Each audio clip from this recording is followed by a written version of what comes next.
what are some of the things that you have felt that have been most fruitful in your serving during your years at Rock Creek? I think one of the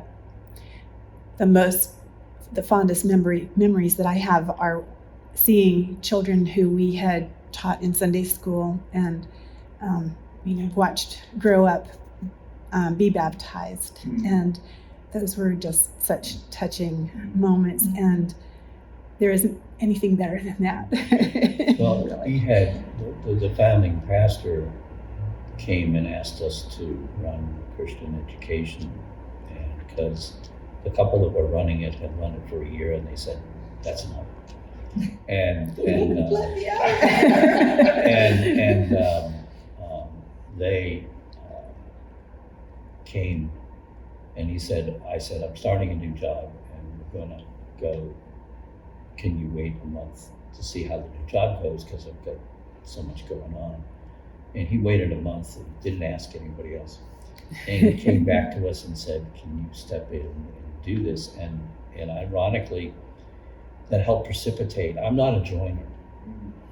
And in order to teach grades at that time, it was written in to teach grades from first on that you had to be a member of the church, and we hadn't joined, and we've been there 8 years.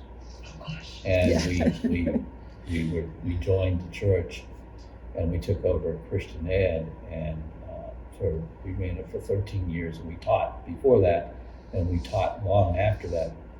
But not only the kids baptized, but we saw a lot of kids as we taught through the years. We taught them as they grew, and seeing them, you teach the lessons from toddlers on up, and then to be in a classroom and have the child give the answer and say, like this, and you go like, it's how you're going like, got it. You understood what's going on. You understood the things we're trying to get across, or the concepts you're trying to get across, or something.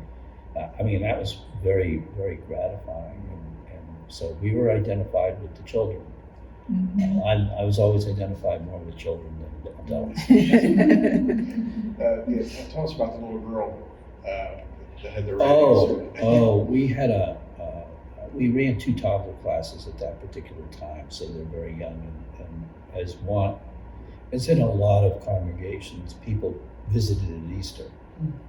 So this mother came in, and she had a little girl dressed in her Easter finery, and she came into the class, and a lot of times Stell carried her around, and she was very shy, and she didn't really want to participate in anything. And a lot of people thought toddler classes was babysitting, but we teach them a very rudimentary verse, in which was this particular case, Jesus is alive. Simple, not much. And other kids did sing. So she finished the thing, and the mother came in and said, got the little girl and the little girl, and said, well, how would you do? And did you do this? And said, what about, what did you learn? We tell her. We didn't expect her to answer because she hadn't participated. And she looked at her mother and said, Jesus is alive. And her mother almost dropped on the spot, and so did we. So, and do this, but that was, you say, yeah, I penetrated. It's one of those,